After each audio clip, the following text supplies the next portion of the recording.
Hey guys, welcome back to The Average Delton. This is a space where we discuss real life, real loss, and the things that we carry that most people never see. No filters, no pretending, just truth.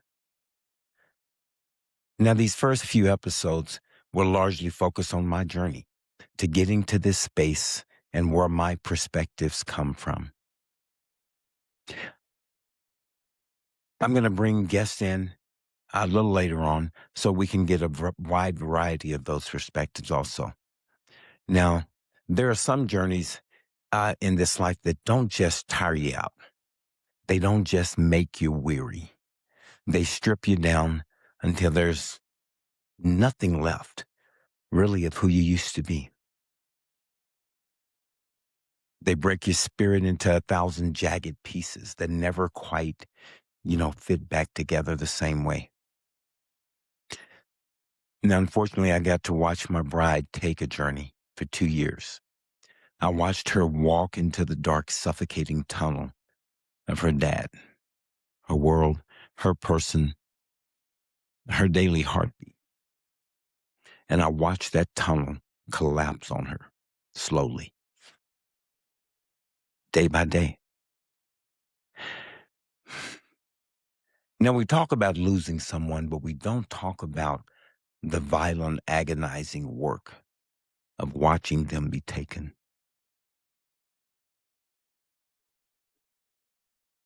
Her dad was in heart failure, AFib.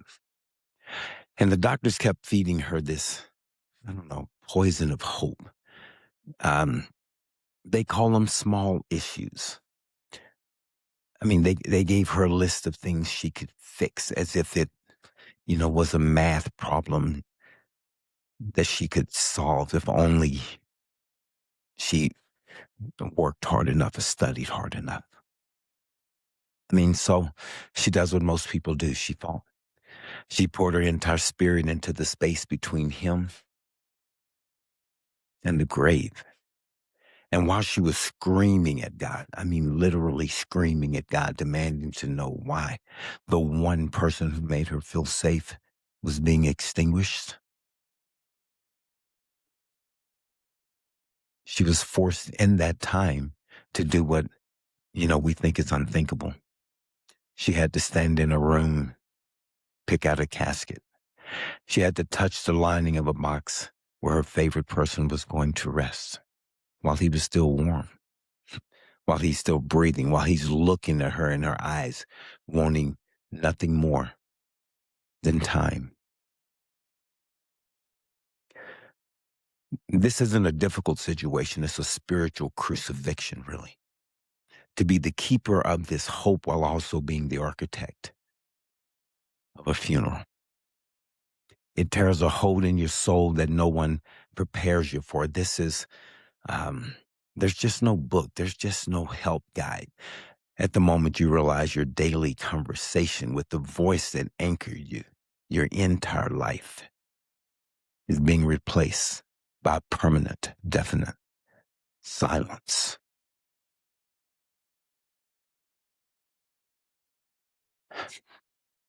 So if you're listening today, and you feel like you're drowning, hear this. There is no right way to do death. There's no graceful way to have your heart just ripped out. There is no correct way to be angry at God who feels silent. Oh, we want there to be rules so we can feel in control. I've learned through time that death is lawless. It's the hardest, most brutal journey a human can take. And no, you didn't fail because you couldn't save him.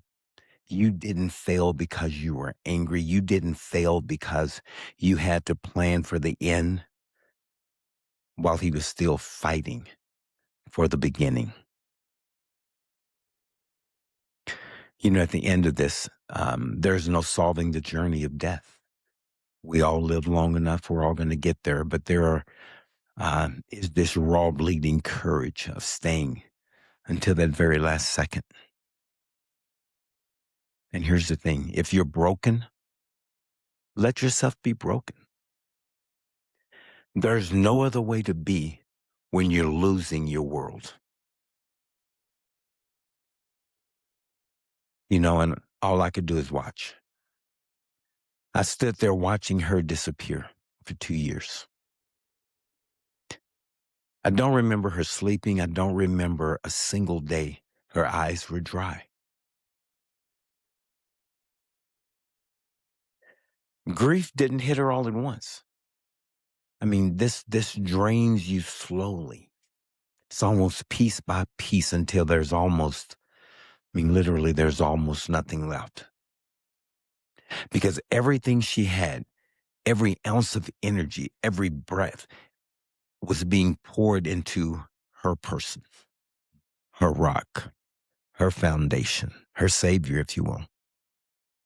And there's a kind of helplessness no one talks about, the kind where you can't fix it. You want to carry it for her. You want to trade places, and all you can do is hold her while she breaks.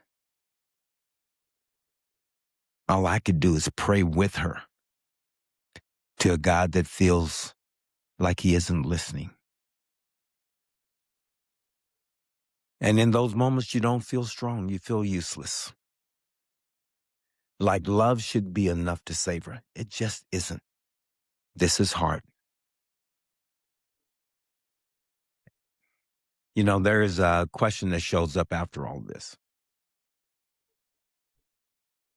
Not during the chaos, not during the hospital visits, not while you're still in survival mode. It shows up in the quiet, when the calls stop, when people stop calling, when the room feels too still, when the world keeps moving and yours doesn't. The question isn't simple. They never are, but it's terrifying. Where do I go from here?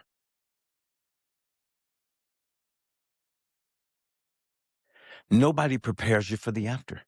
They don't tell you that this real battle sometimes starts when it's all over, when everybody's gone back to their life, when the role you've been playing of caretaker, fighter, protector, all of a suddenly it disappears.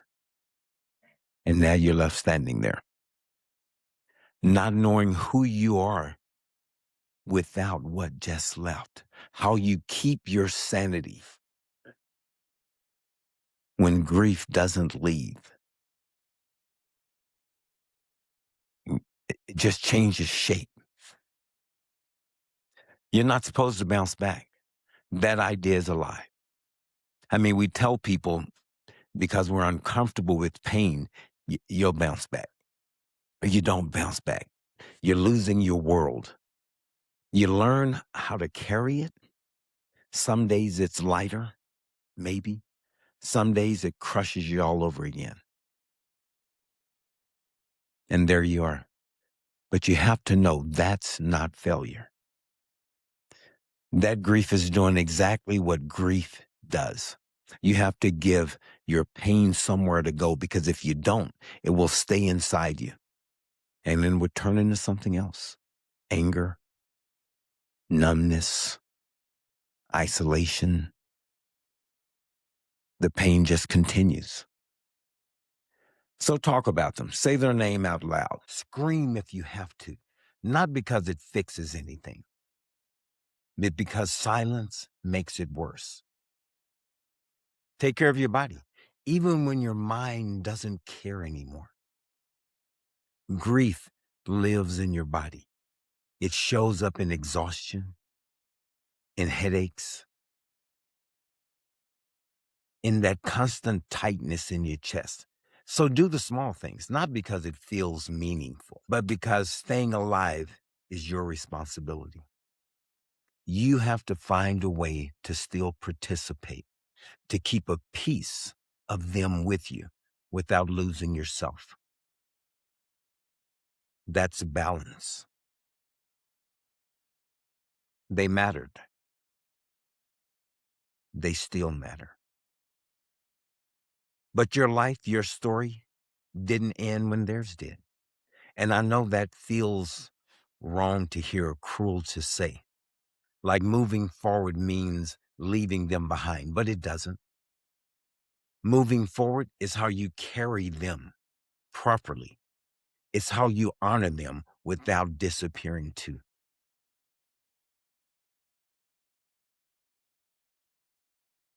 Folks, I know that was a lot. That's all I have for today. If this spoke to you, please share it. Make sure you hit the subscribe button. That's the only way I know you were here. And as always, I'd like to leave you with this. How do I say goodbye to what we've had? The good times that made us laugh outweigh the bad. I thought we'd get to see forever, but forever's gone away. It's so hard to say goodbye to yesterday. Guys, this is your average Dalton.